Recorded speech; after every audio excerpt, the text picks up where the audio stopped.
কৰ্মসংস্থাপন বিচাৰি বেংগালুৰুলৈ যোৱা ঢলাৰ উৎপল সোণোৱাল সন্ধানহীন। কৰ্মসংস্থাপনৰ বাবে বহিৰাজ্যলৈ গৈ ঢলাৰ এজন লোক সন্ধানহীন হৈ আছে।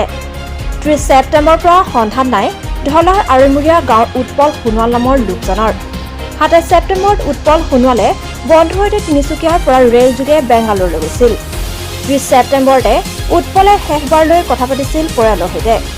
তাৰ পিছৰে পৰা কোনো সন্ধান নাই উৎপলৰ। ছুইচ অফ হৈ আছে মোবাইল ফোন। ঘটনা সন্দৰ্ভত আৰক্ষী থানাত অৱগত কৰাৰ লগতে কোনো লোকে উৎপল সোণোৱালৰ সম্ভেদ পালে 9395406488 নম্বৰত যোগাযোগ কৰিবলৈ আহ্বান জনাইছে পৰিয়ালে।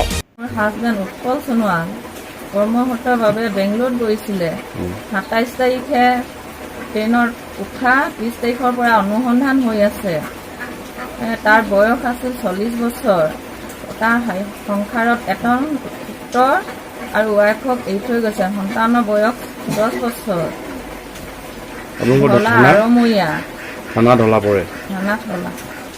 এতিয়া আপোনালোকে কি ক'ব এই ক্ষেত্ৰত? আমি মানুহজনৰ মুহূৰ্ত বিচাৰি পাব বিচাৰিছোঁ, যোগাযোগ কৰিছোঁ, সিহঁতি কৰিছোঁ বুলি কৈছে। খালি এতিয়া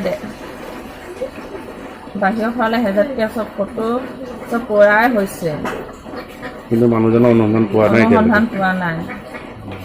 মোৰ ভাইটি চেনাত গৈছিলে 28 তাৰিখে। 28 তাৰিখে মানে গৈ থকাৰ পাছত 30 তাৰিখে হেৰি হ'ব না, 30 তাৰিখৰ পৰা নাইকিয়া হ'ল। তাৰ পৰা মাইকী আৰু ল'ৰা হেৰি, ল'ৰাৰ বয়স 10 বছৰ আৰু প্ৰশাসনে যাতে মানে ক'ৰবাত যদিও পায়, ফটো দিয়া আছে, সেই ফটো দ্বাৰাই যদি চৰকাৰে পায়, পুলিচে, তেতিয়া আপোনালোকে আমাৰ ঘৰফালৰ পৰা মানে ধৰি মেলি আমাক জনাই যায়। যোগাযোগৰ নাম্বাৰ এটা কৈ দিয়ক। যোগাযোগৰ নাম্বাৰ আপোনাৰ 8453916744। মই ককাইকে হয়। আপোনাৰ নামটো? মোৰ নাম সঞ্জীৱ সোণোৱাল। কৰ্মসূত্ৰে গৈছিলে তেখেত? হয় হয়। আৰু লগত কোন কোন গৈছিলে গম পায়? লগত শ্ৰী নিপন সোণোৱাল আৰু ৰূপজ্যোতি সোণোৱাল। তেখেতসকলৰ ঘৰ ক'ত পৰিছে? নিপন সোণোৱালৰ ঘৰ ডাঙৰি, ৰূপজ্যোতি সোণোৱালৰ ঘৰ বৰপথাৰ। তেখেতসকলৰ যোগাযোগ আছে আপোনালোকৰ? নিপন সোণোৱালৰ মোবাইল নম্বৰ আছে।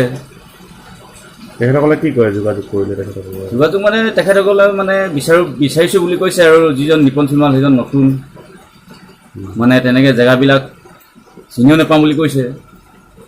আৰু সেই ল'ৰাজনে মানে কালি মোক ফোন কৰিছিলে যে গুচি আহিম বুলি।